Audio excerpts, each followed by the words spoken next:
I don't know what that means. What are ghost physics? Well, every story has its own ghost physics. Can the ghosts move things? Can the ghosts only move things if they like focus really hard? Can the ghosts possess people? Basically, so this story is, as far as I can tell, perfectly following the Patrick Swayze ghost movie physics. Yeah, I actually read that. Like one of the most important things to Mike Flanagan is that he really matched with the Patrick Swayze ghost. It was really important to him. Not surprised to hear that. I hope that this ends with the black things coming out from between the cracks and pulling Peter Quint's soul down to hell. I mean, you wouldn't catch me complaining about it.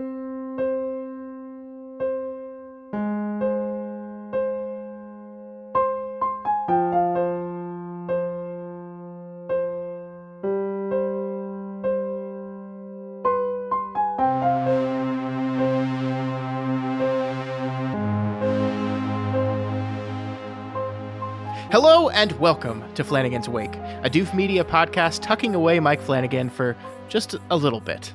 My name is Scott Daly, and joining me, as always, it's him, it's me, it's us. It's Matt Freeman. How's it going today, Matt? That got really emotional. I know, of course, it is in context of the show, but just I felt like a connection there. It felt like you were possessing me in some way. I was a little bit. That's good coffee. It's tea. Sorry. Oh, damn. Possession didn't quite work. Yeah. Looking forward to talking with you about this. It's good that we're starting with energy and kind of a lighthearted tone here, because I found this episode to be very heavy and like emotionally difficult. So try to keep things light as we do, but it's a rough one, actually. Yeah, strap in, my dude. We're just starting. We're just beginning. Cool. This week on the show, we are here to continue our exploration of Mike Flanagan's The Haunting of Bly Manor. We're on episode 7. This is I learned this word yesterday, or I looked it up yesterday, Matt. The anti-penultimate, which means the one before the penultimate. Cool. So we have a couple episodes to go after this one, but this is episode 7, The Two Faces, part 2. This is our continuation of the Rebecca Jessel and Peter Quint love story that ends just awfully, just terribly. Just the worst, the worst possible end you could think of. Isn't it interesting how we kind of knew exactly where this was going the whole time, but also it's a million times worse than I feared, or rather, it's like exactly the worst possible way that it could have gone. Where it's like you know that he dies, and then you're like, well, how is she going to end up dead? Is she going to kill herself? And it's like, no, he literally just kills her. Yeah, Jesus. But it's for her sake, Matt. He did it for them, for us. I don't even think he thinks that. I mean, he says that obviously, but I think he's we will definitely get into that. We will. This episode was written by Michael Patrick Clarkson and Paul Clarkson. It's in the credits as the Clarkson twins. This is some new writers for the show, Matt. Just a little fun trivia for you. These two writers also wrote 8 episodes of the Wheel of Time Amazon series that I know you enjoyed quite a bit, but was horribly canceled. So I don't know which episodes they wrote. I only watched the first season of that show. So, but they were involved in that show. I think they also have story editing credits on some of them. That's very cool. Yes, I did enjoy that show. So that is exciting. It was directed once again by the team of Ben Howling and Yolanda Ramke. We joked last week that they directed that episode because there was 2 Henry Thomases, and this week 2 people directed the episode because there were 2 faces. There were 2 faces. Yeah. Part 2. Yeah. And they're possessing people. And so that's kind of a duality. So you need 2 directors. I understand. Of course. Yeah. It was edited once again by Brian Jeremiah Smith, and the cinematographer was once again James Neist. And I think I agree with you, Matt. This was a heavy one. This is where, there's a lot of sad things that happen in the show, and there's a lot of happy things that happen in the show. And we are really leaning into the sad things. This is just a horribly tragic story for Rebecca Jessel. A horribly sad story for Peter Quint as well. I think it is really interesting, and maybe this is where we can start today. Peter Quint is a monster, right? I mean, this episode makes it clear, like from the jump, what he's doing, the way he's manipulated these two children into thinking A, that they were just playing a game, and B, ultimately tricking them into thinking this life or lack of which that he's going to give them by tucking them away permanently in memories of their parents is any kind of approximation of real actual happiness. And then the same thing he kind of does to Rebecca as well. He's a total monster. Yeah. But I think it's also very fascinating that in the episode where we reveal the full depravity of Peter Quint, we also have this recurring scene. Like one motif we're doing with the ghosts in Bly Manor is they do dream hop, as it's called in this episode, but they have like a central dream, like I think you called it a spine of episode 5, and it's like a spine of their existence as well. And for Hannah Gross, that moment was the interview with Owen, and for Peter Quint, that moment is when his mother gets out of whatever like mental health institution she was in and tracks him down and confronts him to ultimately shake him down. And I think that scene is one of the most horrific scenes as well. Like in an episode which so much tragedy and so much sadness and so much monstrous behavior by Peter Quint himself, the moment where his mom comes in and starts like being like, I'm just like overwhelmed and I don't know what to do and all these things. And then she switches like on a dime to your boss.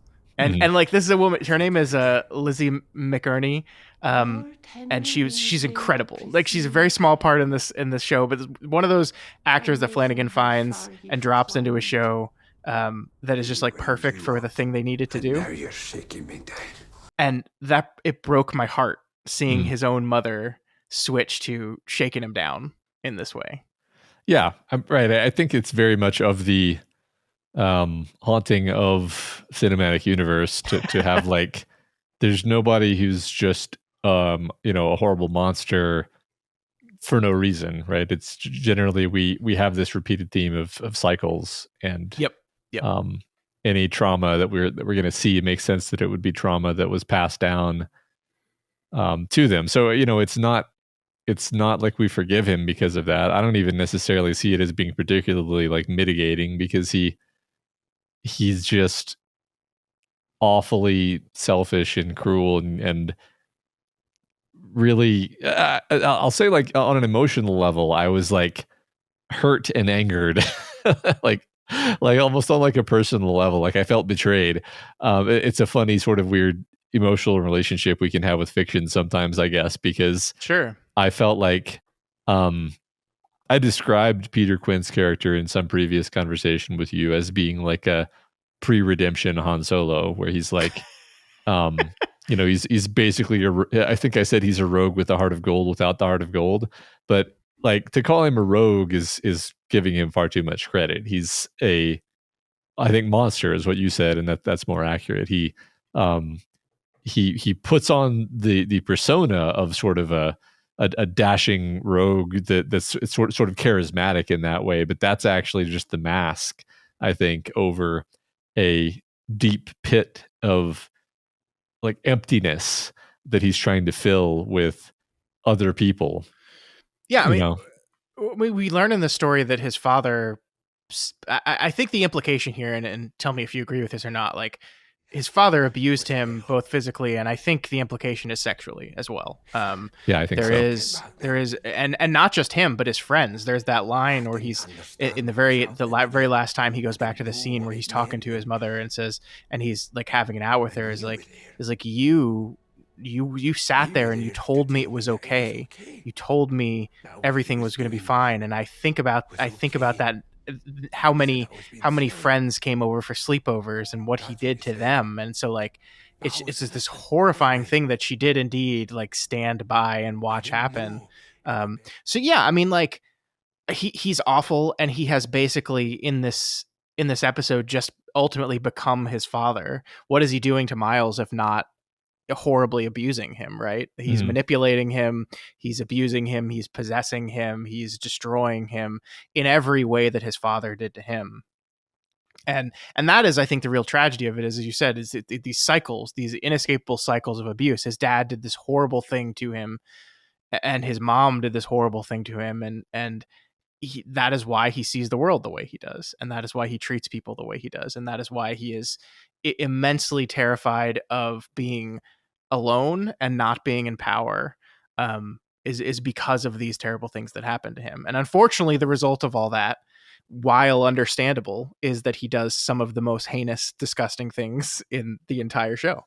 I mean, we can see that it's from a motive of desperation, like, but it's not like it's, again, it's not like, oh, that makes it okay. It's just no. It's just we understand psychologically where he's coming from. I think that's actually what makes it like rougher for us to watch, because it would be one thing if it was just kind of a cartoon cutout of villainy, and he's like, oh, he's gonna kill the kids because he's a monster.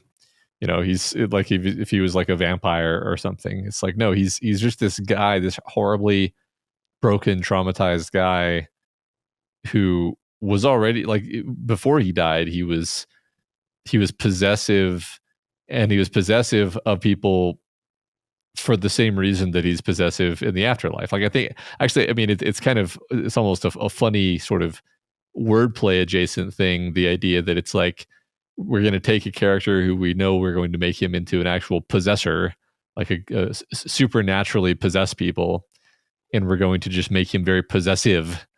And it's like, well, yeah, that is why he tries to possess the children, is because he wants to control, he wants to possess, he wants everything to be subordinate to him. Like you said, he needs to feel like he's the one in control. It's just really kind of elegantly set up, but again, to go back to the emotionality of it, like, that's what makes it painful. Everything about this episode was like physically painful. Like, even the first part, interestingly, I found like the episode's like an hour long, basically. Yeah. And like the first half is, there's sort of different plot movements at this episode. Like, it's an hour of TV, but it's actually kind of divided into sections, right? Sure. And it seems like the first half of the episode is we're basically following Rebecca Jessel in her kind of gradual descent. We haven't, obviously, we start out with the way that the previous episode ended, where Danny is in the attic. She's been knocked out, and we're kind of framing the situation, and then we follow Rebecca off into her reminiscence, which is the on ramp into just like, okay, well, how did we get here from her point of view? So that's the part two, where the first part was obviously Quint's backstory, and now we get her backstory. Although it's not quite that clean.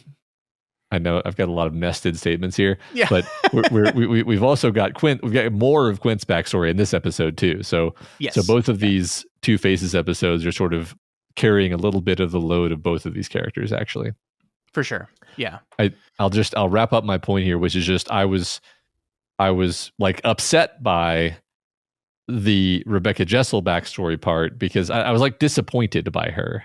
Is one emotion that I had. Do you relate to this at all?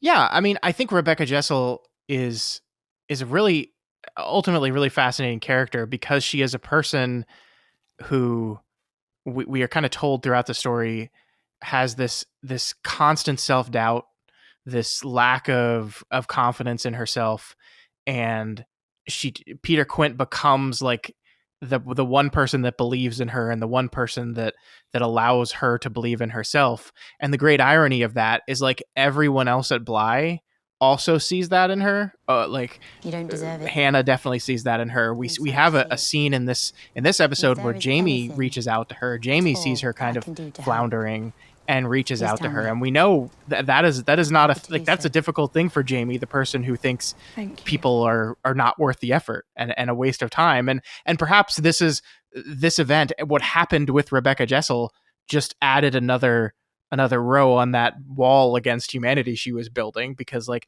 this is a person that she did see in pain, she tries to reach out to, she tries to help out, and then she's the second person to see her dead in the lake. And as far as she's concerned, she committed suicide. And it's like, look, here's another person who had this great opportunity, could have done all these things, and let this stupid thing get in the way of that. And so I think Jamie is as hurt and disappointed in Rebecca Jessel as you are. But I mean, that is the thing, is that like she is convinced that only Peter Quint can see this quality in me, but everyone else sees it and she can't see it. Yeah. I will say there is one moment that like I really, really liked, that after Jamie comes out and talks to her and says, call up Henry, tell him this thing has been traumatic and you owe me, give me a job, send me on my way to becoming a barrister. There is a moment where Rebecca goes into her bathroom and we see her like put down the comb that she has, and then she looks in the mirror and she gives herself like, it's this very distinct look. And actually we haven't talked about the woman who plays her very often. I think I'm trying to remember her name. Tahira Sharif. We haven't talked about her as a performance very much in the show yet. And I think like I was thinking about this in this moment because she gives this look into the mirror that I read as, and you'll have to tell me if you think this is true or not. I read this as, okay, now Rebecca, time to put this away. Like time to listen to what people have been telling me, and time to start towards maybe getting over this guy and moving on with my life. And it is at that exact moment when she's maybe for the first time going to start pushing past this that Peter shows up once again. And I by the way, I don't think that's an accident that he picks this moment to show up. And once he showed up again and come back into her life, she continues to spiral. And that's when she has the conversation with Hannah about the half-life of a relationship, and like she just completely indifferent to what Hannah has to say about any of that. And it's because Peter's still here. He's there. And so she can't, he's a fly trap, right? He's the glue trap again. And now even in death, he's still a glue trap for her. So yeah, I mean, I am also disappointed in Rebecca Jessel, as you are, for sure. But I do think this is a man who is so good at manipulating people and controlling people and possessing people that like, right when she maybe would have gotten out of that trap is when he shows up again and makes sure she will stay stuck. Yeah, I mean, I think it's interesting because the level of disappointment is sort of rooted in every just mundane situation you've seen where somebody got out of a bad relationship and you were like, high five, good work. Yeah. So happy to see you, put that person in the rearview mirror. This is going to be great for you.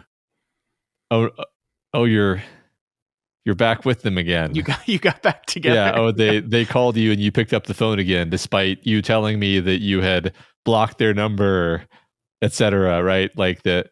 How many times have you heard this? Right? Yep. I've done it. Yeah. I've broken up with someone and then gotten back with them and had to see the disappointment on my friend's face. Yeah. Me too. Yeah. It's the worst, right? And it's always there are very few absolutes in the world, but it's always a bad idea.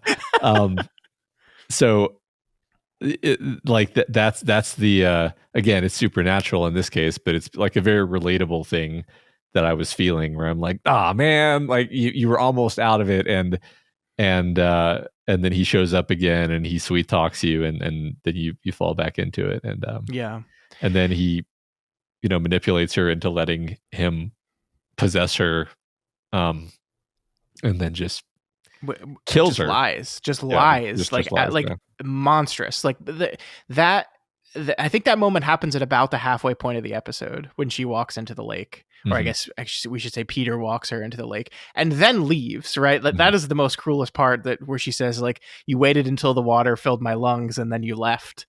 It's like, dude, fuck this guy. It's so.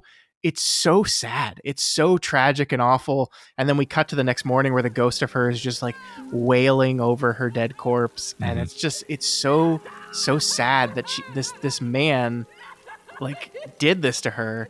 And like the thing is, I think he has just a really warped understanding of love. Like I think he believes that he loves her, and he believes that this was necessary to ensure they were together. In some warped, twisted corner of his mind, this was romantic. Yeah. In his mind. I mean, like we talked about Romeo and Juliet last week. Yeah. It's Romeo and Juliet, except that they get to be ghosts together afterwards. And don't worry, Bex, I got a plan. After I murder you, we're both going to steal the lives of 2 children and live as them for the rest of our lives. And that's how we get to be together. Which not only is, it's fucked up in like 16 different ways, right? Because they are going to be physically acting as the children and together in his mind, right? Right. What the fuck, my man? Yeah, like Jesus, it's incredibly messed up. No, I mean it's interesting because I think the best manipulators and the best liars believe their lies on some level. Yeah. So I think when he says to Miles like you're going to be completely free of pain and loss and bullies and all these things, and you're just going to be with your parents in your forever house, which is a direct callback to Haunting of Hill House. Yeah. Both literally and conceptually, this idea that it's like you will be in perfect stasis and thus protected from the world, but also the part he's not saying is you'll be protected from life. You will not experience anything new or any growth of any kind. You will be a ghost. You will be dead, essentially. You'll be static and stagnant, which is the same thing as being dead. Yep. Yeah, I that moment with Miles is like, you're right. He believes that. Like, I think he says to him, no more pain, no more sadness ever again. No more school, no more bullies. Nothing sad will ever touch you ever again. You just get your mom and your dad and a safe place with 2 people who love you so much. That makes you the luckiest man in the world, the richest person. I wish I could be that rich. And I do agree with you that on some level, he believes everything he's saying there. Of course, that's not what he would never choose that for himself. So he doesn't fully believe it. Right. But like, he is this incredibly broken person who has no tucking away for Peter would give him any peace or contentment. And I do think he is envious of Miles of that in some warped, fucked up way. But it's so despicable.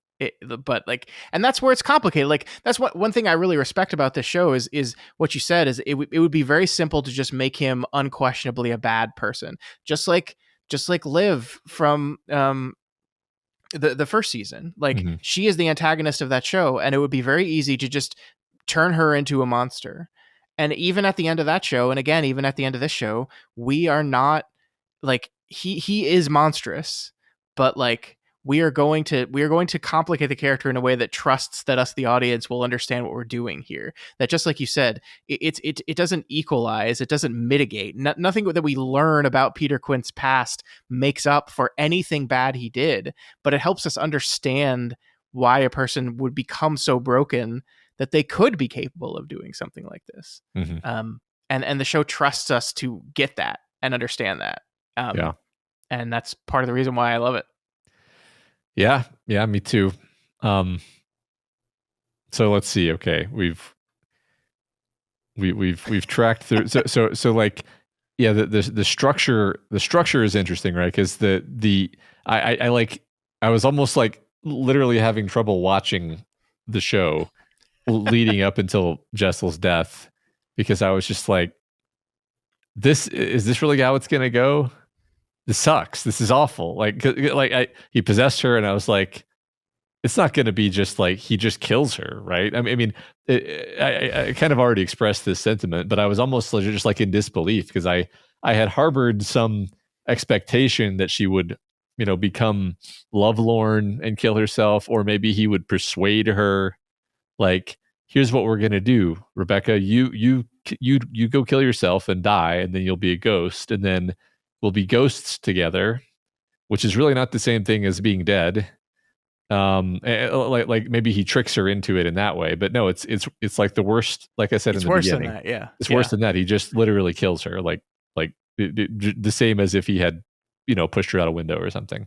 Yeah, he gets her trust in the most intimate possible way. Like this is a phrase that the fans of the show have kind of taken, this idea of it's you, it's me, it's us, which is like a beautiful sentiment, right? Like this is a show about love, and that is a beautiful sentiment. It's you, it's me, it's us. That's beautiful. And he takes it and corrupts it so thoroughly that it's gonna take fucking Jamie and Danny and hopefully their love to even redeem the concept of love for me right now, because like it's just so horribly mutated and destroyed.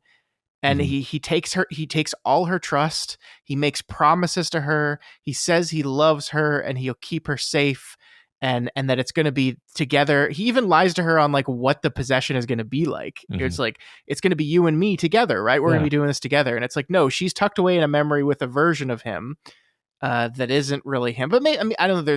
There's some gray in that, right? Because we see the version of him that's tucked away in the memory with her is crying as he murders her. Yeah. So there's a little bit of kind of gray in how this all actually works, but it's so disgusting. Yeah. Let's I want to talk about that scene, because I think that's a really cool element that this episode does, similar to how in the previous episode with Hannah we kept returning to her interview. In this episode we keep returning to the scene with the fur coat. Yeah. Where they're being all sexy, and obviously we saw the first version, the actual version of the scene, and I had there's a couple kind of interesting angles we can take on this conversation, because first of all, it's cool because we keep returning to this scene, and in some cases it's her like ruminating on this scene, and then in some cases, like you said, it's sort of him ruminating on this scene, and it's I feel like the episode I might have to like study it again to get this, but I feel like maybe we follow one of them in and then follow the other one out on one occasion. I'm not 100% sure of that. That's I believe accurate. Yeah. Okay. So it's like they're both stuck in this memory, and it started out as this romantic, like sort of risky but fundamentally life affirming thing that they were doing together, and then it has become this trap again. It's the glue trap again. They keep returning to it. They keep trying to escape, and they keep returning to it. So I like that as it's like purgatory or hell, as they say. I mean, he refers to the scene with his mom as being like hell, but this is also like a kind of hell, where this is like their shared hell that they've created for each other. And they did all of this, or Quint did all of this so that he could be with her, and now he's trapped with her, and she despises him for doing this to her. And it's just awful. But she's kind of stuck in it too, right? Because this is the thing about being a ghost, is that like your ability to grasp things and change is rather limited when you're kind of just flitting between memories constantly.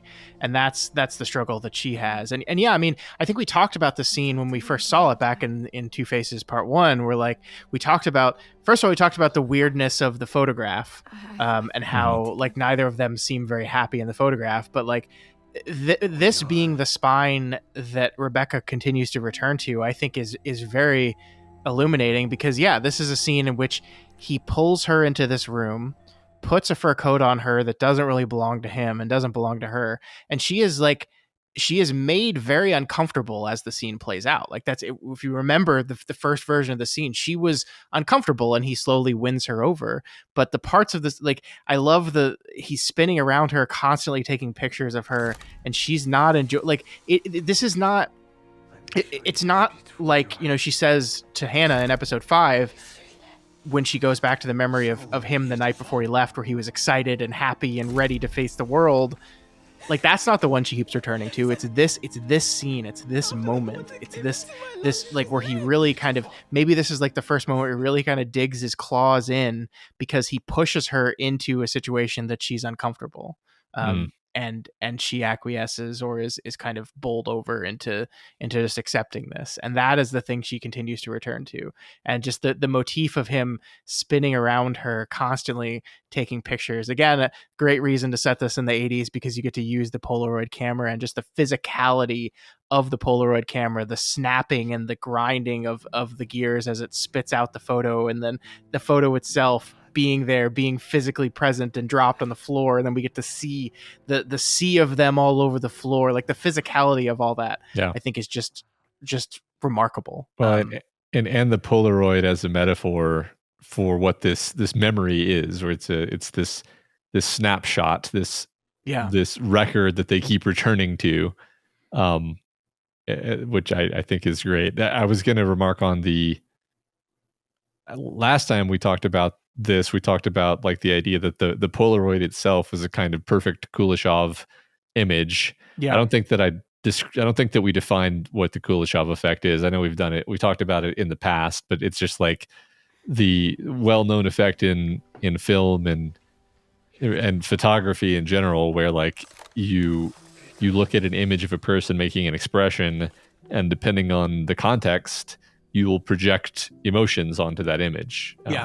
And you can have a completely different read of like what emotion is that person having based on what you think they're reacting to, for example. And I thought it was a perfect example of this, because every time you see that photo, your impression of what those characters are going through is different. Sure. And then I feel like we even layer on top of that here. I don't know if it's like we're specifically thinking about the Kuleshov effect of the photo, but it's like the Kuleshov effect of the whole scene, where the characters are playing out the same actions that every time we go through this, we're doing the same actions, but the context is different every time we see it, where sometimes we're seeing it from her point of view. Sometimes it's first time we saw it, it's just happening. Yeah. Later times we're seeing it as a memory from one point of view or the other point of view, or something is being communicated, and it's just it's changing what's actually happening in the scene, even though like very often the same overt things are happening in the scene. It's a cool effect.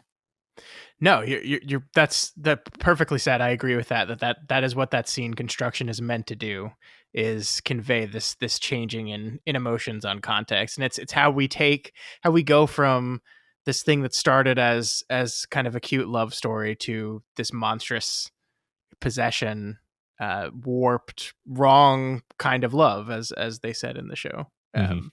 Yeah, it's, man, it just makes me so sad. Like, yeah, the one thing we haven't said about Rebecca Jessel, I think, is that like she is acting like she's dead before she's actually dead, right? Mm-hmm.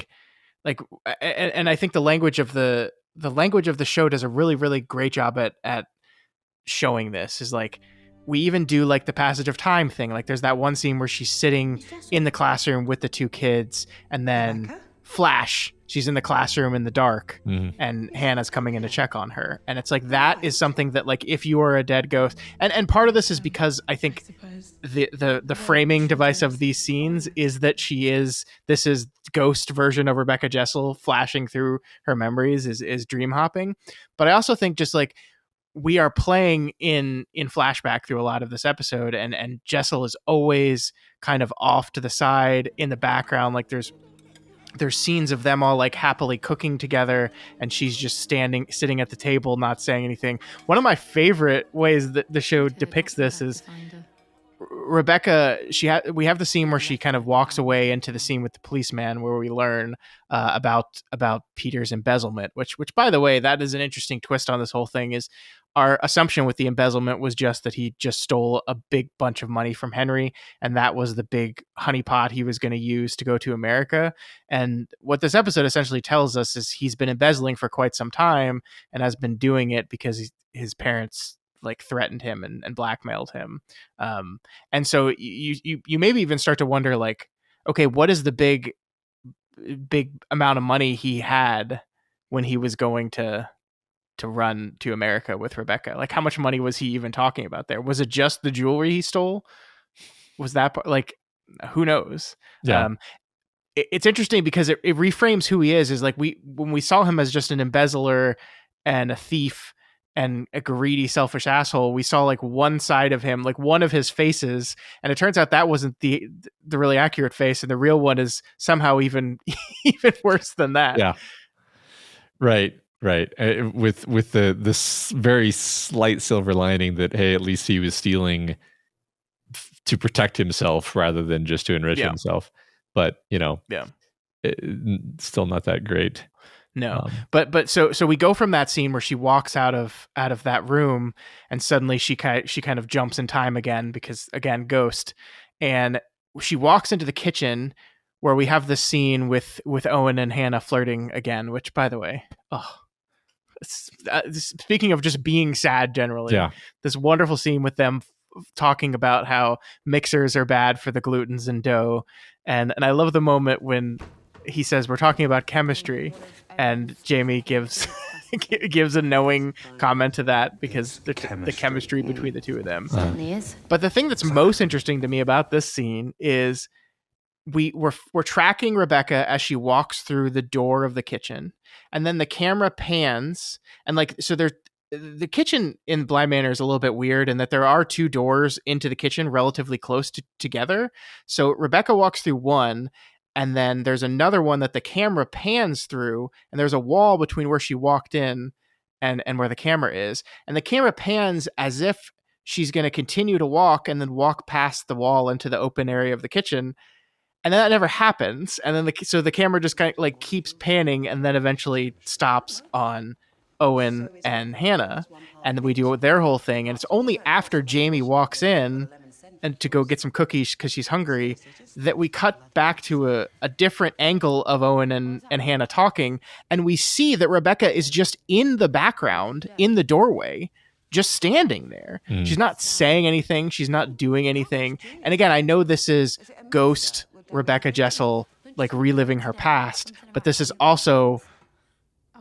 how Rebecca Jessel was acting in Bly Manor after the disappearance of Peter Quint. And the point is that she was acting like a dead person. She was acting like she was already dead.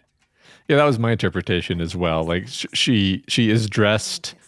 Okay, I sort of unthinkingly made this assumption, and now I'm thinking about it and I'm questioning it. But like, she was dressing more and more like the ghost version of herself over time until she's actually dead, and then she's just wearing the black dress, which is the dress that she died in.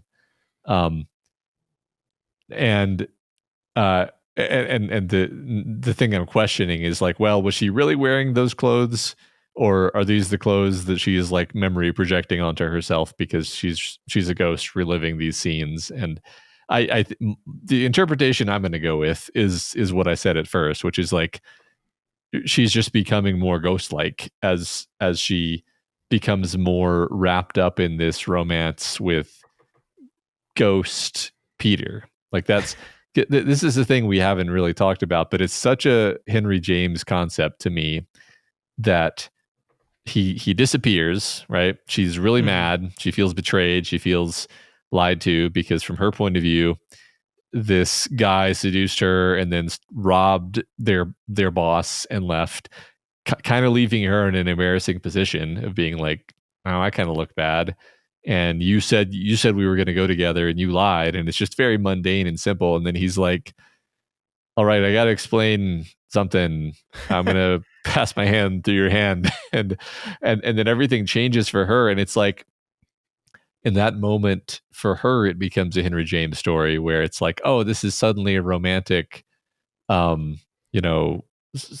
of pining and longing, and my love. I can't be with him, but he's right there, but I cannot touch him. And it's so, and it's like, you were just so mad at him that you would have like shoved him physically away from you if he approached you. But now, because you're in this gothic romance, you love him and want to be with him. Yeah, like the part of what she was angry with him about when he first shows up again is that like he was embezzling and was going to run away with Henry's money and take her with him, making her an accomplice to his crime, right? And she was really pissed off about that, because anyone would be pissed off about that. But then that went away immediately. Mm-hmm. And like, of course she was upset about the fact that he just left her behind. And he says, no, I didn't leave you. I never left. I would never leave you. And it was like, well, what about the whole embezzlement crime thing? No, that's just forgotten. And I agree with you. Part of it is the romantic frustration of a love that is unreachable, and like a love story that can never be, because they are separated by death. And so Peter's like, oh, I can solve that problem. Let me just hop into that body of yours real quick and do that. It's the way it came all over again. Yeah. With the I love it. She's like, let's just do it. Let's just go to America. Like, this is her giving up on all her dreams, right? We didn't talk about this. I think we hit this beat enough when he says it to her in episode 5, but like, it is not her dream to run off to America and like live like a queen in the United States. It is her dream to become a barrister. Like, that's what she wants. That is her goal. That is her mission. That is why she took this job in the first place. And she has let this man completely warp what she wants, to the point where he's dead. And now she's saying, let's still do it. I'm going to travel with a ghost to America. And like, when people hear me talking to nothing, they'll just assume it's the crazy old British woman. And it's like, you've abandoned everything you cared about before for this, for nothing, because he's dead. Yeah. It's just like the romance of this idea. Like, I think this is one of the things where, Peter Quint is obviously the real monster here, right? Yes. Like that. Let me reiterate that. But this is one of the ways in which we feel disappointed in her, is like in the same way that there's a part of him that wants that needs to possess. There's a part of her that is just an absolute sucker for somebody who is willing to make her kind of feel good in this way, right? Yeah. Like, it's the minute that a handsome guy comes along and tells her, the right things, makes her feel the right romantic feelings, she abandons all of her dreams to be with that guy. And you're just like, come on, man. Like, and you see everybody else. You mentioned this earlier. You see that Jamie and Hannah separately try to give her little pep talks, and they're like, all right, well, we're all kind of glad that's over. Get back on the horse, champ. Buck up. And she's like, my prince is forever lost to me. And you're like, no, you had the opportunity to move on from this. Damn it. Yeah. But she wants to feel this like pining and romantic longing more than she wants to be a barrister. And that's just true. And that's kind of tragic. Yeah. I mean, I think that's right. I think Peter is also very good. Like, this whole thing with keys, like, he is very good at knowing what a person wants and then positioning himself to be the person to give it to them. Mm-hmm. I mean, this is what we see at the very opening of the episode, by the way, with just how deftly he manipulates the kids. The kids are obviously freaking out, right? Like, so here's what happens. They possess the two children, and then possessed Miles beats their nanny, Danny, over the head with I think it was a shovel or something, knocks her unconscious. And the episode opens in the dark. We're literally seeing through Danny's eyes, and she's still kind of passed out. And what we're hearing is the kids say, how is this part of the game? People shouldn't bleed in games. Mm-hmm. And they're kind of like, what the fuck is going on? These kids are. They don't understand. And it's very clear that they don't fully understand anything, because when Danny wakes up from unconsciousness, what Flora says to her is, were you tucked away just now? Where in Flora's mind, it's just like being passed out and being possessed by someone and then shoved into a memory are essentially the same thing. She doesn't understand. They don't understand the full scope of what's happening here, but they understand just enough to know that it feels wrong. And Peter walks up, and he just knows exactly how to push them to get what he wants. Like, the speech, the thing he says to them is like, sometimes bad things are good and good things are bad, right? And then he attacks Miles with the bird, which is just, it's so despicably brilliant. Mm-hmm. That he knows, like, Miles is saying, this doesn't feel right. It doesn't feel right. We should be doing this. And he goes, well, what about that time you killed that bird, right? Remember when you tortured that bird to death? That was wrong, right? But that was right because you came back to make sure Flora was safe. Yeah. Which, I mean, can we say now, like, safe from what? Because it's from them. Right. Like, yeah. That doesn't seem to be going too well for you, Miles, actually. She was afraid of you, right? Yeah. Yeah. But so, yeah, just the idea of like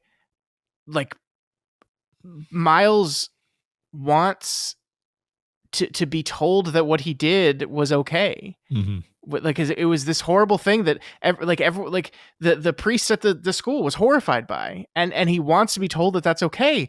And here's Peter going, yeah, well, remember you did that horrible thing, and Miles says it's not the same, and the way Peter frames it is, you're right, it's not the same. Hurting a bird and just helping a person go to sleep are not the same thing at all, as if to say that thing you did over there was real bad.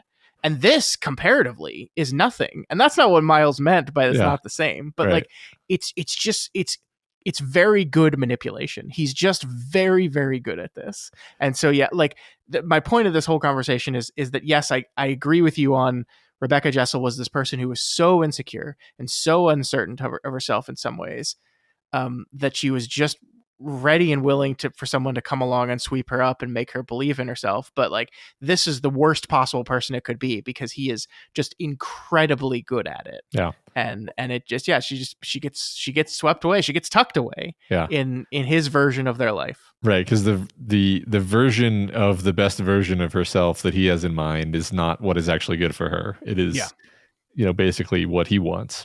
Yep. I think I've almost like subconsciously avoided talking about the ending of this episode and how everything plays out because it's such a bummer. That, I mean, it certainly seems that Miles does just go through with the offering of his body, his self to this guy. Yeah. Which, I hold in reserve a little bit of hope that maybe there's a switcheroo or there's some cleverness in play, because we have the whole element where Miles learned from the priest that you have to invite them in, right? And so he would know, like, it's almost like, why have that scene if not to establish that Miles knows that inviting the spirits in is dangerous. Sure. And that this is in fact what happened to Rebecca Jessel, literally. Like, the spirit possessed her because she invited it in and then it drowned her. That's the exact story from the Bible. Yeah. So him then agreeing to that, it's just, I don't want to say it seems out of character, because it's frankly, it's not out of character in the sense that Miles is this sad boy who has lived this incredibly sad life. And you could actually see him going for the promise of, like, look, we're going to put you in a little pocket dimension, basically, where you're just going to live in your best memories with your parents and your sister, and it's all going to be fine. Yeah. And him not really understanding what he's giving up. So I'm not saying it's like inconsistent. I think I'm actually, what's happening is I'm just desperate for there to be some way out of this. Because it appears to be like, no, he's given up. And basically we have, Rebecca at the end of the episode saying it's too late for him. Yeah.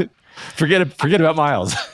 I mean, what Peter says is he feels Miles like in the back, like a little tickle. So like, I think the implication there is that he is still in there somewhere. He has just ceded control to Peter. So perhaps there's a way to get Peter out of there, one way or another. So I think there's still a little bit of hope there. But yeah, I mean, I despite knowing what Miles knows, I just think this whole thing was set up perfectly to push him into this decision, right? Like we talked about again, these are two kids that have lost their parents and they're horribly sad about losing their parents. And here swoop in Ghost Peter Quint and Ghost Rebecca Jessel that are essentially, I think we learned this in this episode, essentially serving as like surrogate parents for them. They are in the background of everything else, instructing them and guiding them and teaching them. Of course, they're instructing and guiding them and teaching them to do the things that they want, But to a child, it just looks like someone's paying extra special attention to you, an adult is, and they're trying to help you. And that's what it looks like. And even like, again, Peter, master of manipulation, like knows Miles wants to be treated like an adult and keeps coming back to referring to him, like even when he says like the difference between being a kid and being adult is that right and wrong are not so cut and dry, and he's like, you understand that, Miles, the implication being like, because you're a grown, you get this, you're an adult, you're not a little boy, you get this. And that's again playing into what Miles wants his perception to be. And then that combined with what they do with where they pull the red dressed ghost that's in the attic with the no face, and this idea of like, look, this is what's going to happen to us if you don't help us. So it's like, it's not only we're giving you exactly what you want, we're making you happy, but if you don't do this, we're going to fade away. And it's like this, and it's a time crunch thing. He's like using kind of marketing, like pressure marketing tactics that we know work on children because we see it in these stupid cell phone games all the time. And that's what he's using on them. And it's just like, it pushes them into making the decision now. They're both very unsure. And then he just keeps pushing and pushing and pushing. And when one thing doesn't work, he switches to another. It's guilt, it's pressure, it's the time, it's giving you what you want. It's you're hurting me if you don't do it. It's all of these things at the same time. And they are just completely overwhelmed by it. Yeah. And so, yeah, I mean, I just totally understand why Miles ultimately makes that choice. At least, I mean, it feels particularly bad for Miles because Miles has been this like great self-sacrificing character, as we've talked about before, and he's got Quint particularly preying on him, whereas it seems like Quint has sort of left Flora in the hands of Jessel, who apparently has no intention of following through with Operation Possess the Children and flee to Europe or whatever. I do wonder when she made that ultimate decision. Yeah. Right? I wonder if we're going to see more flashback stuff from her in the next episode and maybe kind of nail that point in, because I mean, it's very believable to me because when she dies, she's not like, yep, that was the plan. She's, incredibly angry at him for killing her. And so, I mean, maybe it wasn't so much that she made that decision as she simply pretended to go along with him the entire time because that was, I don't know, that was the only way to, like, I don't know. I feel like we're missing pieces of this puzzle at this point. Yeah, I mean, I think, we see her kind of mess with Flora in similar ways that Miles was being messed with too, right? And Flora is perhaps more so than Miles very outspoken about how much she doesn't like it, and that seems to affect Rebecca more than it affects Peter. Yeah. I mean, we talked about this last week, right? Where we were like, I totally understand why a person like Peter would do this, but why is Rebecca doing this? Like, it just seems so out of character for her. And part of it is because of Peter's manipulation, and part of it is because her own fears, her own feeling of being trapped, and her own fears of her fate as a ghost in Bly, just like his. Yeah. But I do think like she's so uncomfortable with the whole thing from the very beginning. And she's pushing back on Peter as well, and is also being manipulated by him. But yeah, I mean, like, I do think there is, we maybe touched on this earlier, but there is a point of comparison between Peter's mother and her inability to step in and do anything about the abuse he was being served by his father, and Rebecca Jessel kind of standing by. And I think the show directly calls this because, like, at one point, Flora turns to Jessel and is like, "This feels wrong. Is this okay, Miss Jessel?" Right? And what Peter says is his mom like continually told him, it's okay, you're okay. This like reassured him that everything was fine. And that's essentially what's happening here is Flora is turning to Miss Jessel and being like, tell me this is okay. Tell me this is the right thing to do. And ultimately she says no, but in a very like weirdly passive kind of way. Like we joked about this, that like, she waits until after Miles is already taken over. She does it surreptitiously and saves Flora, but possibly damns Miles in the process. So like she is doing more than Peter's mom did in a similar situation, but maybe we could say still not enough. Yeah. Well, yeah, right. I think you're right. I think this is one of the ways in which I felt disappointed in her in this episode. Not just her sort of inability to get over this guy who's clearly wrong for her, but then her going along with his machinations to enmesh these kids and, ultimately kill them, basically. Essentially kill them, right? That's that's the plan. It's almost like a fate worse than death, because they will just exist in memories for the rest of their natural lives. Yeah. Although I still don't know the full plan, because we know that the ghosts cannot leave. Mm-hmm. We know that the ghosts cannot leave while possessing someone. When they get to the border, the ghost is thrown out. But I guess maybe that what we're supposed to believe here is that if it's like a full possession, like a full, like, accepted possession, maybe they would be able to leave Bly. We don't really know. Maybe that's or maybe they just don't intend on leaving. Like, maybe they're just the two kids are just gonna stay there for the rest of their lives. And they're gonna live in them. Yeah, right. And this is just we get to have a good existence. We get taken care of and pampered as lord and lady of this English manor, which is, you could have a worse life, I guess. You can explore the grounds. I can see that as being the plan. And from the I I actually thought it was a kind of a fun premise concept to have. Rebecca Jessel, who's not an awful person, in this position where, she's a ghost and she's got this little girl who is willing to play this game of like, yeah, you can possess me for a few minutes at a time, and get to feel life again, get to smell smells and touch things and actually have a linear sense of time, and her being like, oh, okay, sure, I'll do it. I'll do it a little bit, and then that just becoming more and more addictive and difficult to give up. Yeah, where it's not like it's even part of some plot, and it's not like she's like, I'm going to take over this girl's life. It's just addictive. It's just hard to. She maybe doesn't even realize how much she's been doing it, because like she doesn't perceive time properly. Just a thought I had while watching it that I thought was kind of fun. No, that's a really good point.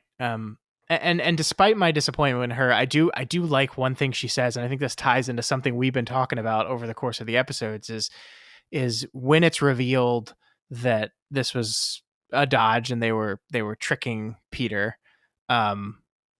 Flora is kind of still confused because she doesn't really she didn't understand why this was a bad thing in the first place. So now Rebecca is suddenly going, no, this was wrong, is not getting through to her. And that's why we have the horribly tragic moment where Danny is desperately trying to pull her away from Bly Manor, and she is refusing to go, which leads to Danny getting choke slammed to our cliffhanger ending. But the thing Rebecca says to her is no one should ever need that much help, not from anyone else. And I think the second I heard this line in my watch this time around, I immediately thought about the conversation we had a couple weeks ago about just the concept of kind of the trap of serving and helping, and like, and this has definitely been a through line throughout the entire show, right? We had very early in the show, we had Danny telling Flora, when you're trying to protect everyone, make sure you're taking care of yourself. We had this thought echoed to Danny from her fiance and her fiance's mom.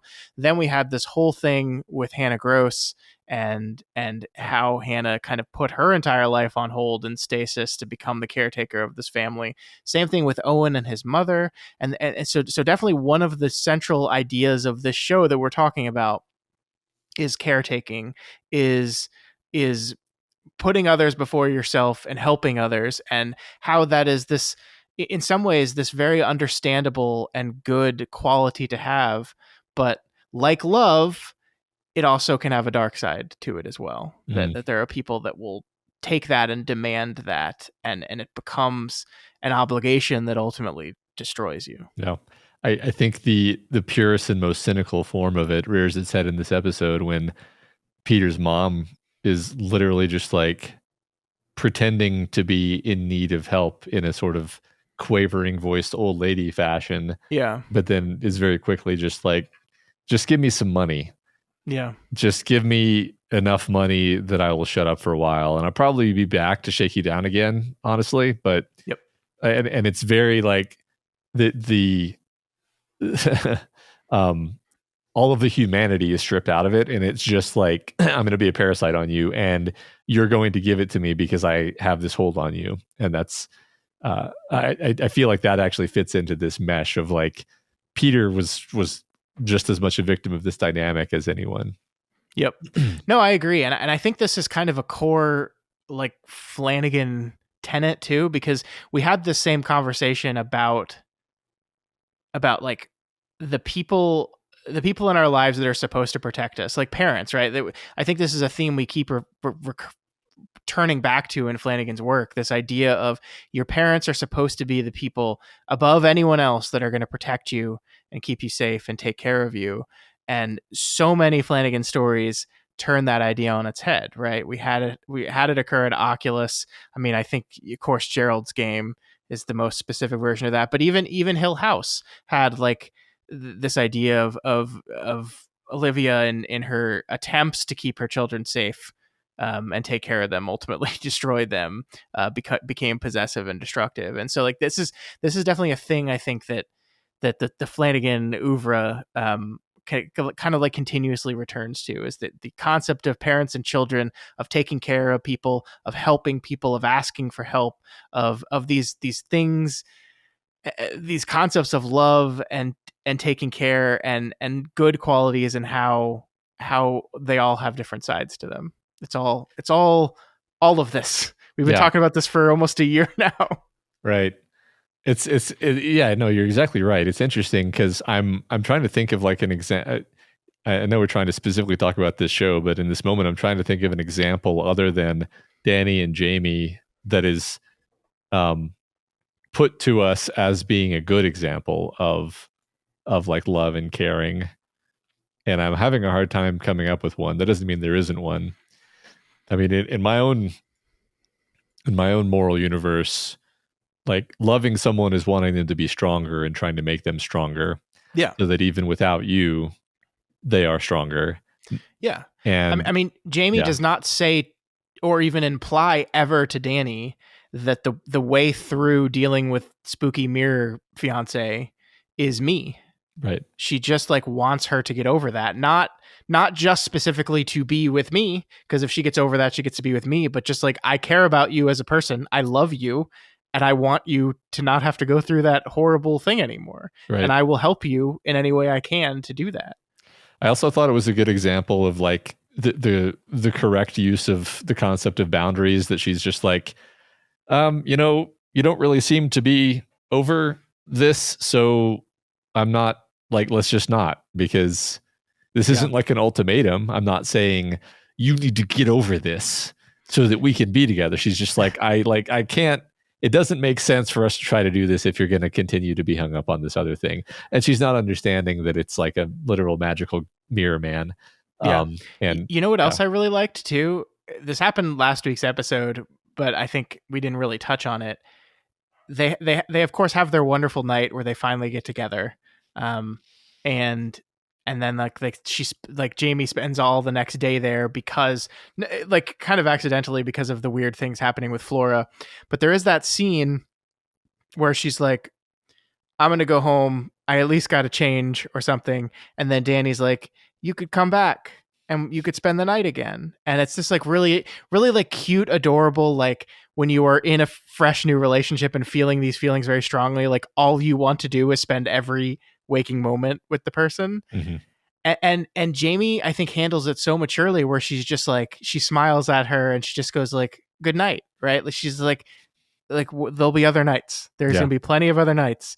And that is, I think, another kind of symbol of this a more longer lasting real form of love than just like a passionate lust of a person, like where you just like that she is able to step back and be like, no, we need some distance from each other.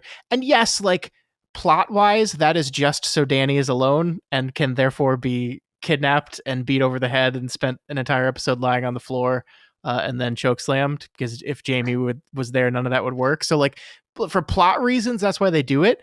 But like that it works thematically with this example of good love.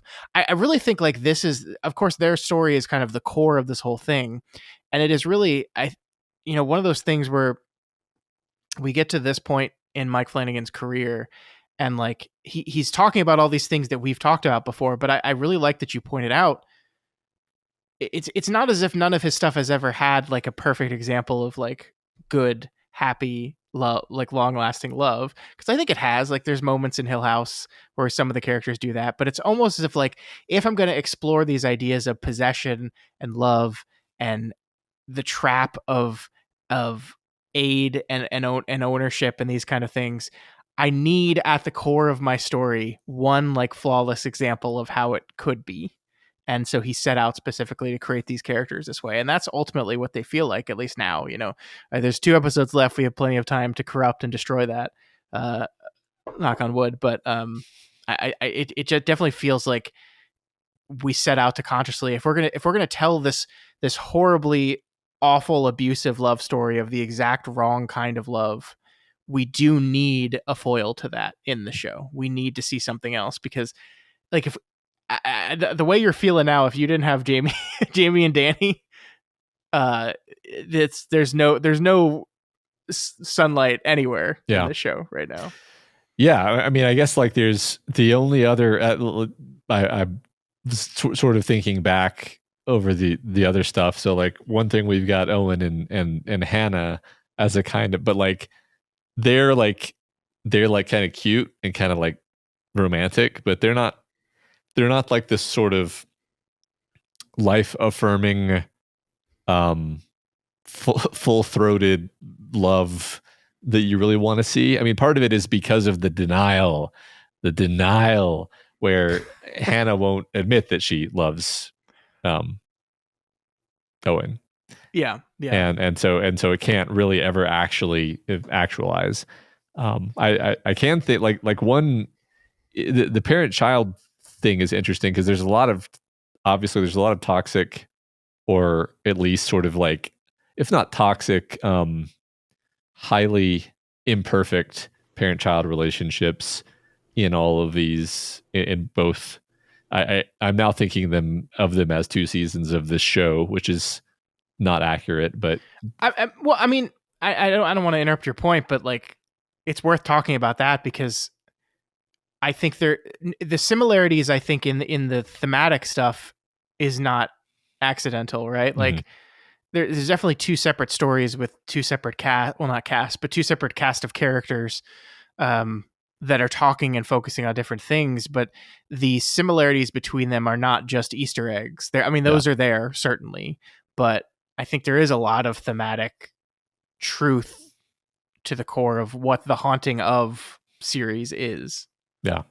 Well, it's I think you're right. I mean, I think there are, I have tried not to intentionally make too many references to The Haunting of Hill House, on the off chance that we have listeners who are watching Bly or have watched Bly but haven't watched Haunting of Hill House, because those people disgust me. So yeah, get out of here. No, it's like, but like that's why I've tried not to make too many references, but there are many opportunities to make those references, obviously. Yeah. But I was thinking about Haunting of Hill House just now, and how like, the relationship between the Crane parents and the Crane children, there are both moments of like great, beautiful, heartfelt love, and what I would typically think of as just like, wow, that was a great parenting moment.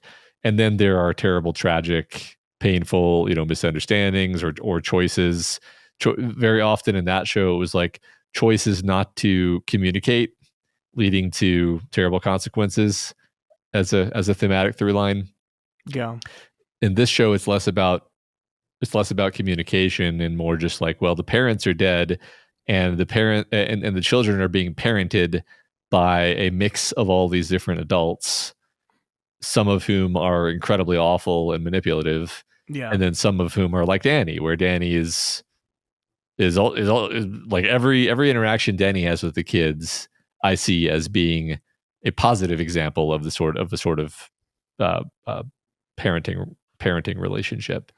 Yeah, but it kind of breaks your heart because Miles has been worked on so much by Peter. You can imagine like Danny comes in and has like a great, after school special parenting moment with him, and then walks out of the room, and then Peter Quint appears and just fucks every little bit of progress that happened there up. I mean, I was literally thinking about the scene where she tells him, you're really lucky because you've got all these great adults around you.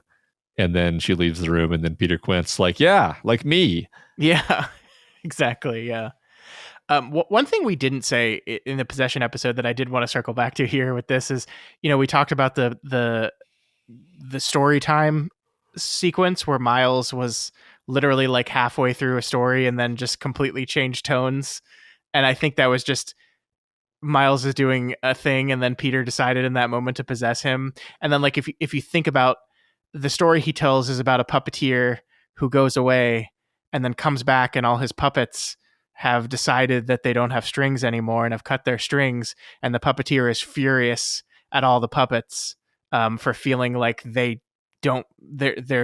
without strings anymore, and they're not respecting him. And it's like that's just Peter Quint, right? Like this is just like he's the puppeteer.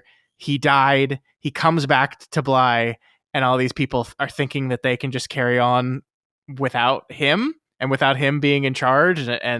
And so he asserts his dominance and grabs their strings, at least of the children and of Rebecca. Yeah, that's what that was. So I realized we never circled back to that. So yeah, no, that's a good point. That's a particular moment that makes a lot more sense in retrospect. Yeah.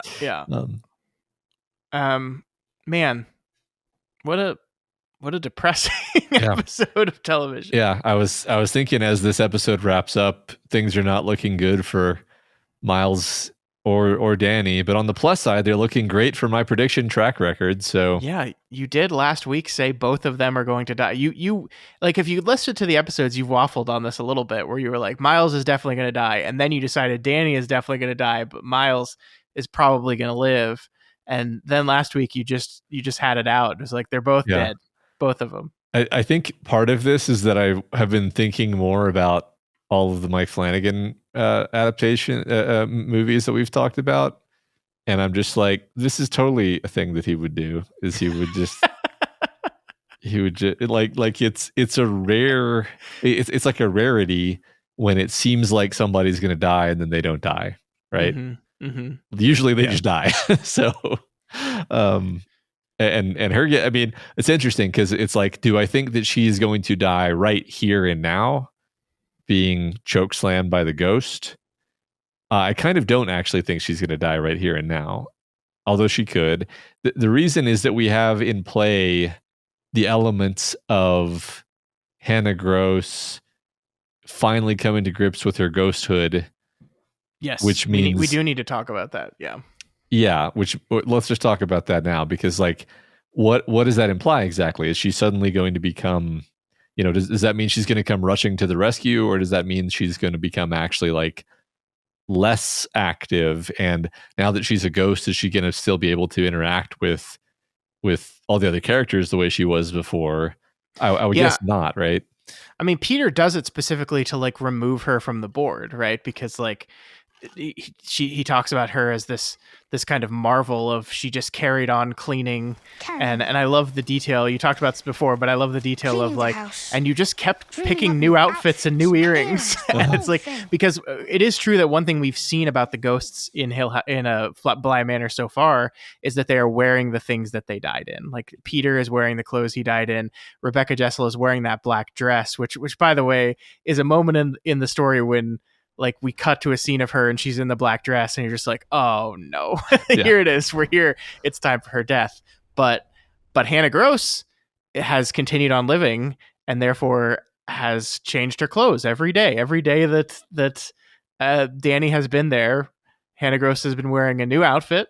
And that is no other ghost in Bly Manor behaves that way. And so I love that Peter points that out as he compares her to Wile E. Coyote. Yeah. Maybe the my favorite part in the whole story is her looking down into the well saying no, no, no, no, no, no, no, no, and then we just cut to this close-up shot of Miles, aka Peter, where he just goes meep meep. Yeah, no, you're right that his agenda there is definitely to subvert her and maybe kind of remove her as an element or someone who can get in his way. Yeah, whether or not that's going to work out the way he imagines is unclear, but it is important to circle back to this because, you know, we had the episode 5 where we had during the course of that episode, she basically did to a certain extent realize she was dead. She dream hops to the moment that she was murdered. But she never looks down the well. And I think the one thing that matters is she never says she's dead, right? I think the looking down the well is a moment, but the actual breakthrough moment, I think, in this is when we return to the Owen interview once again, only this time she says the words. She says, Miles is gone, Flora might be too, and I can't help them because I am dead. And that is the moment of realization. And yeah, I mean, I hope this is not the last. Okay, I know, but the me that was watching the show originally was like, I hope this is not the last we see of Hannah Gross. But it definitely was part of Peter's plan to deal with her in that way. Yeah.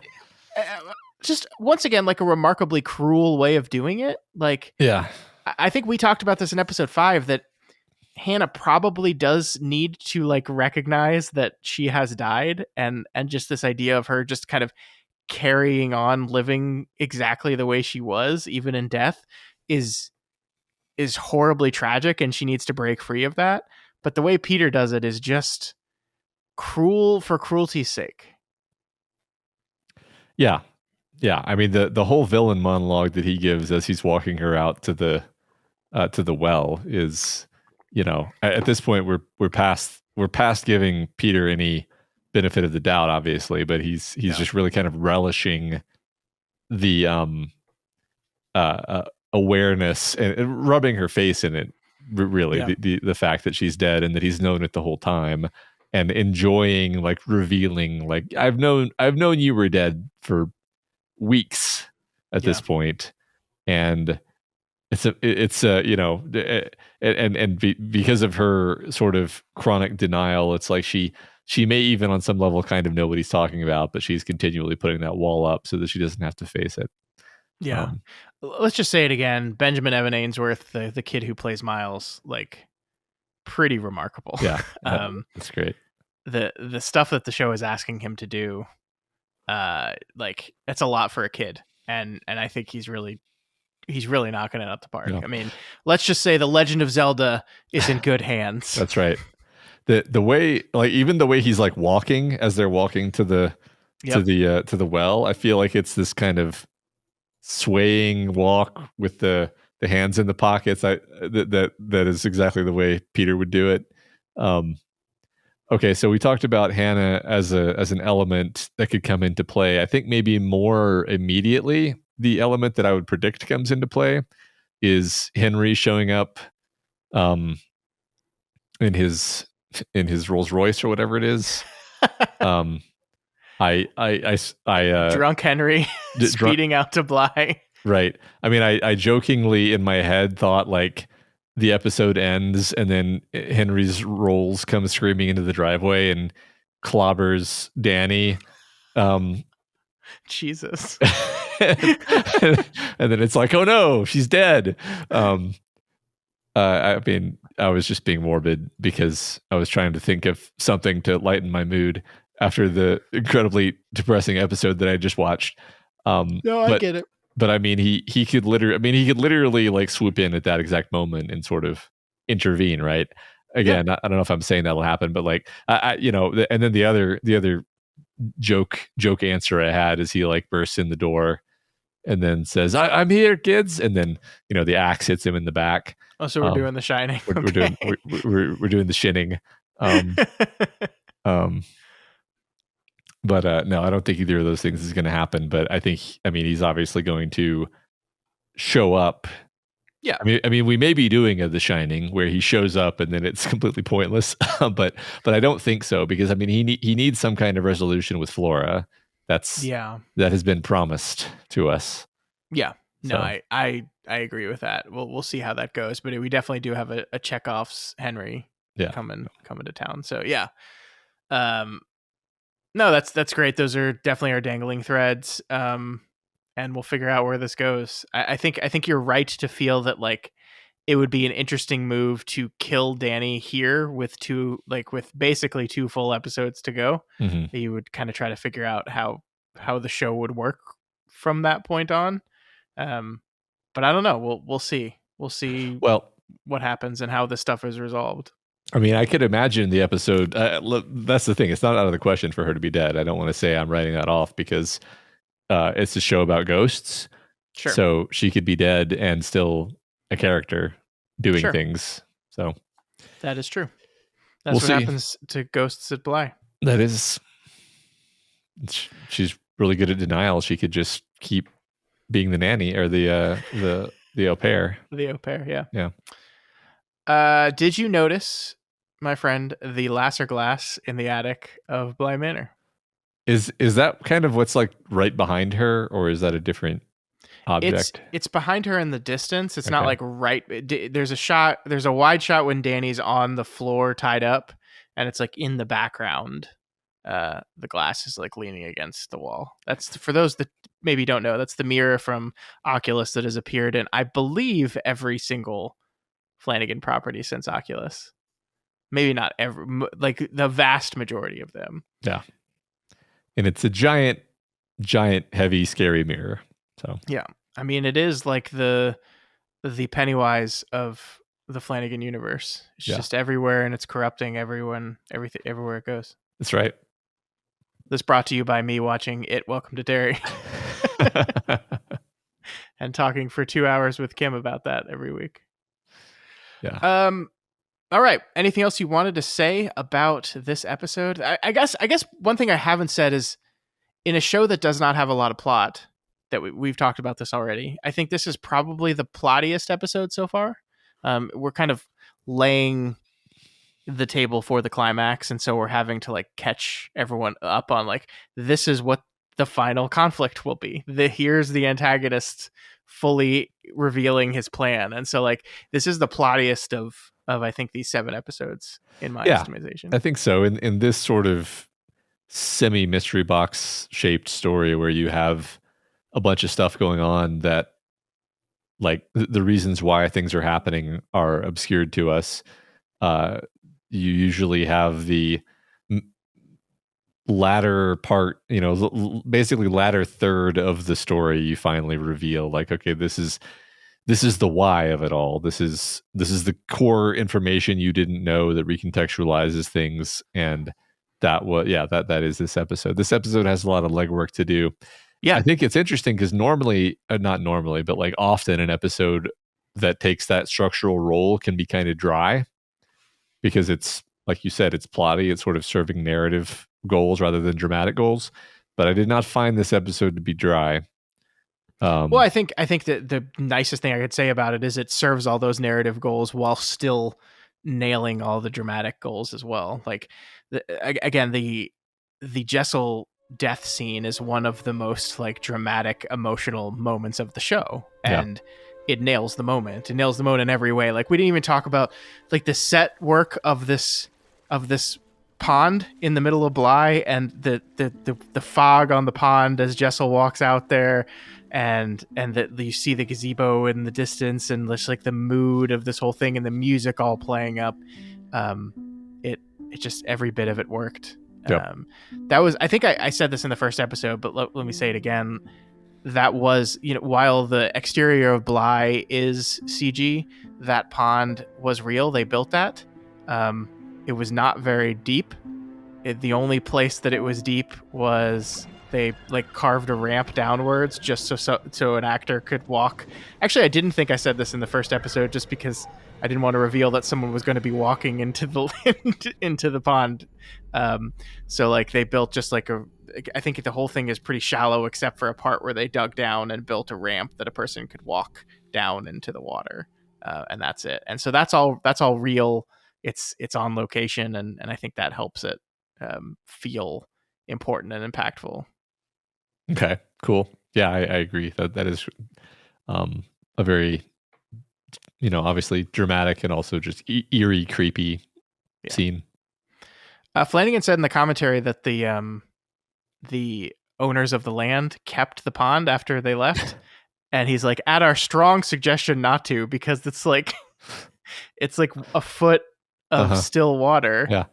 With no pumping, like they had to like pour a lot of chemicals into this thing to keep it from getting like terribly overgrown with algae and all the stuff. Yeah. And it's like they were like pumping water into it and then like circulating the water continuously, just to keep it from doing that. And like they took all that stuff away. Like, don't keep this pond. Right. Don't do it. It's just a mosquito breeding ground now. Yeah. Oh yeah. That's funny. All right. Well, I believe that is the end of episode 7, The Two Faces Part 2, which means next week we will be moving into the penultimate episode, that is number 8, titled The Romance of Certain Old Clothes. Oh, Matt, you know that story. I do. What do you think is going to happen? Well, I hadn't thought about this at all, but I think we might learn something about some of the other ghosts in the house. Okay.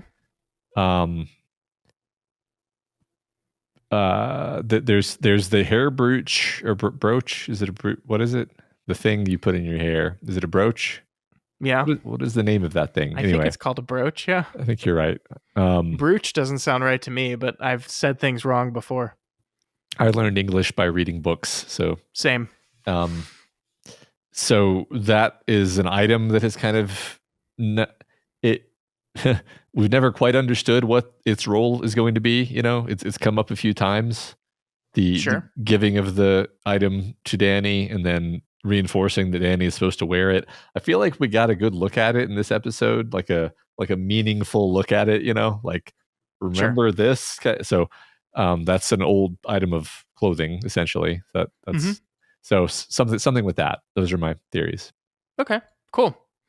Well, we will find out next week. All right.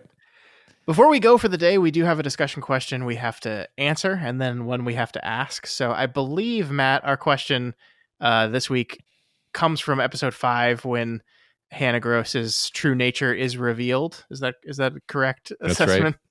That's right. Believe so. So that it was a pretty simple question, just like secret ghosts, right? Secret ghosts. Favorite secret ghosts. I do have to say, in that episode, I was like, you could probably figure out the Miles possession thing, but like no one's going to figure out the Hannah was dead the whole time thing. And then we got like a dozen emails and comments from people that were like, no, I figured it out. Those people weren't bragging. They were just like saying, no, like you're just wrong, Scott. I was like, oh, okay. Well, I guess I'm just stupid. Yeah, me too. I'm just stupid too. So you and I are stupid together. Mm-hmm. All right. So prepare to have everything in the world spoiled for you. Oh, yeah. We didn't think about that when we asked this question. I mean, sometimes it doesn't matter very much, but I feel like for this sort of context, it's like, usually if there's going to be a secret ghost, then it is consequential to the plot. So, buyer beware. We're going to get into it. So first off, the story is Jacob's ladder. You don't want Jacob's ladder spoiled. Go away. Busy Dad 82 says, not necessarily a secret ghost, but a character that's been dead the whole time. I'm going to go with, at the risk of spoiling a 35-year-old movie, Jacob's ladder. Jacob, a Vietnam War vet, has been having nightmarish hallucinations since his return from the war. His hallucinations are compounded by the tragedy of having lost his youngest son in an accident before the war. When a couple of his former squadron find him and tell him they've been sharing the same hellish hallucinations, they become convinced that they were experimented on by the government, using a drug to increase their bloodlust. Jacob's only comfort is an angelic chiropractor who you realize by the end has been hinting that Jacob needs to let life go. In his final vision, Jacob sees his squadron in a berserker-like fury attacking each other and then of himself being stabbed by one of his fellow soldiers. Jacob goes home to find his deceased young son, as he was before his death, at the bottom of the staircase, ready to guide him up into the light. In the final scene of the film, we find out that Jacob has died in Vietnam in a field hospital, and that everything that has happened to him was in his head in his last moments. What? Spoilers. Yeah. I told you. I wasn't listening.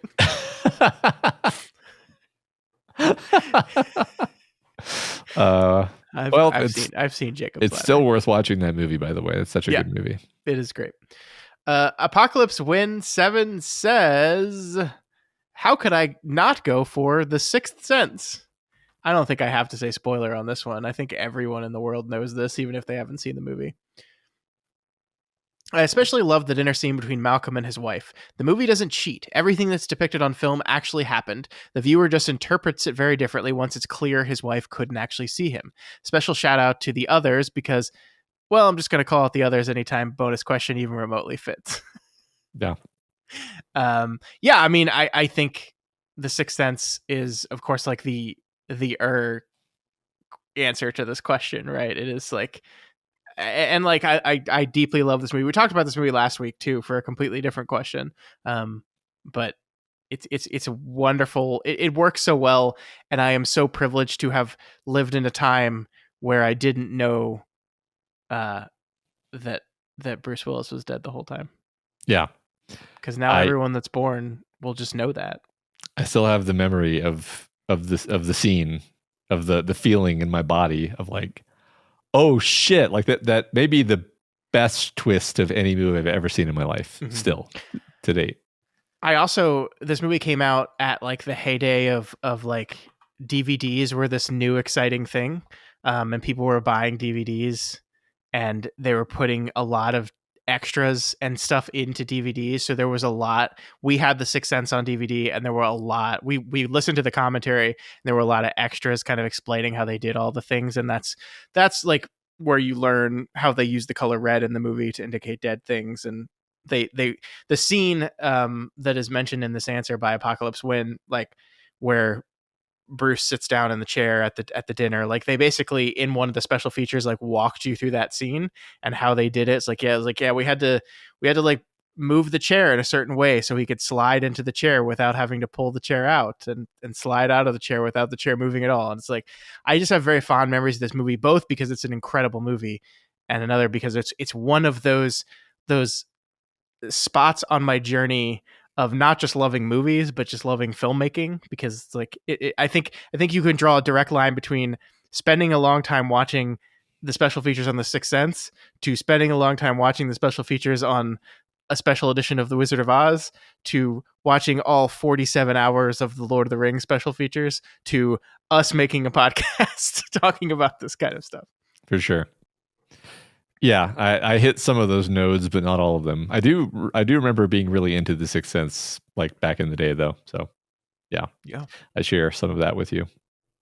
All right, Mark Davo says, one of my favorite secret ghosts comes from the BBC anthology show Inside Number 9. I realize not many Americans may have seen, but if you like horror, short stories, and dark comedy, then it's worth checking out. In one of the episodes, Bernie Clifton's dressing room, we see a former comedy duo rehearsing for one last charity gig. As they go through their old material, inevitably old memories and tensions come bubbling to the surface. We then find out why they split up 25 years before and how the betrayal one had always felt wasn't quite as simple as it appeared. Anyway, given there's a secret ghost element to this and the whole episode has only 2 characters, you can probably figure out the rest. but it finishes with the two of them performing one of their favorite song and dance routines before saying their final poignant goodbye. Cool. That's cool. Never heard of that. Yeah, no, me neither. Kids Kitchen says, one of my favorite secret ghosts is from the first Odd Thomas book. I know Dean Koontz is exactly high literature, but I found him in middle school, and there's something really nostalgic and comforting about his older books for me. Odd can see ghosts like the Sixth Sense kid. Spoiler for the twist at the end. His girlfriend Stormy was killed, but he is hiding from himself and the reader. He spends time with her ghost, and he thinks she survived a shooting. It was heartbreaking when it was revealed because they are a cute, spooky goth couple made for each other. He also hangs out with Elvis from time to time, which is quite fun. Okay, You know, cool. I've never read the Odd Thomas books. I don't think I've ever read any Dean Koontz, actually. Not for any specific reason. I just hadn't. But I did see the film that came out, gosh, over 10 years ago. It was, I know Anton Yelchin plays Odd Thomas. And I remember liking the movie, but maybe that's just because I really loved Anton Yelchin. Rest in peace. Really, I thought he was an incredible actor. I've never heard of this, so thanks for... It's fun. It's fun. I think you'd enjoy it for what it is. Cool. Yeah. Well, that is a new thing that I know now. So you've enriched my life. All right. Next answer from Pear Jane.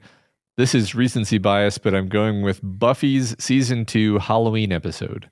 Buffy convinces Willow that Halloween is come as you aren't night, and she dresses Willow in a crop top and miniskirt, the exact opposite of her usual fuzzy sweaters and jumpers. Feeling self-conscious, Willow throws on a ghost costume consisting of a sheet with eye holes and the word boo written across her chest. When the spell strikes and everyone turns into their costumes, poor Willow finds that she's actually a ghost, only she's left the sheet behind. When she runs to Giles, that's upsetting. His name is Giles. Matt. Yeah. Didn't feel right as I was saying it, but I also thought it would be funnier. When she runs to Giles in her crop top and miniskirt to tell him that she turned into a ghost, he responds with, "The ghost of what exactly?" Other great lines include, "Hey Cordelia, you're a great big cat lady." A great big cat. And then Pear Jane just lists several more quotes that I don't. Look, Matt, this is a great episode of television. Okay. And one day you'll watch this. I'm sure I will. I'll find a way. Yes. All right. Rapid fire remainder answers. Thanks for submitting, everyone. Duran Longbeard picks the others. You know what? I'm not gonna spoil the others here, since I'm not reading Duran Longbeard's question anyway. I'll just say that this happens in the others, and that I agree with Duran Longbeard that the others is probably my favorite example of this. Great. DJ Nedelko chooses Westworld Season 1, Episode 7 for its secret host reveal that made them go, damn, on the couch. That's cool, because it's a secret host, not a secret ghost. I get it. Yeah. I haven't even watched more than like 2 episodes of that show, but I get it. Majin says American Horror Story Murder House for its twist, discovering that a character was secretly a ghost. Done decently and very sad. And finally, RL Raiders mentions, I don't want to spoil this either, a character from Ward. I saw that and thought you were just going to do it, and I was like, oh, okay. I get to play favorites with what I choose not to spoil. So a character from Ward, one of the main characters in Ward, and those who know will know, and those who don't should read Ward, because Ward is genius. Just go read this 11 million word story. Yeah, that is a sequel. That is a sequel to another 11 million word story. Yeah. But actually do though. Do that. Do that. Do that. All right. Was that everyone? Yep. Cool. What are we asking the people next week? So just to frame this was a rough episode. It was very emotional. It was very dramatic. It was very sad. I also think we'll be reading the answers to this particular question we're asking right now on the final episode of Bly Manor. And so maybe we could use a little bit of, cheering up. Not to spoil anything. But Matt, what's the question? What's your favorite scene where a character is tied up and the other characters dramatically debate what to do? So sounds. Go ahead. We're really big Victoria Pedretti fans here on this podcast. She's phenomenal. And what she was asked to do for 55 minutes of this episode is to sit on the floor and go. So we just wanted to honor her a little bit. And there's a surprising number of scenes that fit the description that I just gave in fiction. Yeah, definitely. So have fun with it. Let's lighten the mood a little bit here. Yeah. It's a great show, but it can be a little sad at times. So let's make something happy and talk about some tied up. Someone's going to find a way to answer this question that is horribly depressing. Yeah. I'm sure. Yeah. All right, folks, that's going to do it. As we said, next week is episode 8, the penultimate episode of The Haunting of Bly Manor, the romance of certain old clothes. Matt thinks it's going to be one of them learn more information about some other characters episodes. We'll find out. We'll find out next week. We will. Remember, you can reach us via email at flanaganswakepod@gmail.com, over on X at flanaganswake19, and on the subreddit at reddit.com/r/doofmedia. That's the best place to answer the discussion question. Also, don't forget, you can find every episode over on Spotify and YouTube. You can watch us in video, and you can leave us a comment letting you know what you think. Yeah, our excellent editor has, I think, we've tested this out now basically for every episode of Bly Manor, and we are not getting horribly copyright attacked for showing scenes from the show in our videos now. So our wonderful editor Jason has found a way to help us out with that. So definitely make sure you're checking out the video episodes. We are still cutting in a video of things we're talking about when we are trying to explain something that's very visual, and we think it definitely enhances the episode. So check that out. Yeah. Also, go to doofmedia.myshopify.com and get some merchandise. You can see behind me, let me try to duck my head, is the print of Bly Manor that our wonderful merch artist Eliza hand sketched. I mean, that's a print, but she hand sketched it, and it's on our store right now. So I ordered it immediately as soon as I saw one. I wanted one, and it came like a day or so ago, and I'm absolutely in love with it. It's gorgeous. Like the transfer, the printing, didn't take away anything from the detail of the sketch. It's wonderful. And you should check it out. And you should check out, we now have like specific show, like there's a specific show art section. So if all you care about is some merch related to our coverage of Bly Manor, you can find that. You can also find that print behind me on a mug and a Christmas ornament, because it's Christmas time pretty soon. So there's tons of other stuff there. Check it out and make yourself have to explain to everyone why you have a shirt with a horrible hand on it. Yeah. Or, go on your significant other's computer, go to that website, and just kind of leave it open for them, and then walk by when they see it and be like, that would be nice to have, because it's Christmas Peter season. That's really fucking manipulative of you, Matt. Hey, I'm just channeling little Peter here. But if you don't want to manipulate your lover into a trap of some kind, but you still want to support us, then please consider donating to our Patreon at patreon.com/doofmedia. Bunch of enticing bonus content over there. Just go check it out. Sorry, I am laughing uncontrollably. Excellent. If you cannot afford to donate, that is absolutely okay. You can help us out by sharing the podcast. Please keep doing that. And by leaving a rating and a review. We really do appreciate those. They really help us. And if you leave one, we will spotlight you on the episode. We will honor you for taking the time to tell everyone how you feel about us. So please do that. And yeah, we're wrapping up Bly Manor here in a few weeks, and then we'll be getting into Midnight Mass at the start of the new year. So it's a great time to have other people join the party. So please share the podcast with those people. Yep. All right, folks, we will see you right back here next week. Until then, it's okay, Mr. Flanagan. You're just tucked away. It's fine. You're gonna be happy. Yeah. You're just happy. You're Don't rich. worry about the water that's filling your. It's fine. It's fine. Shh.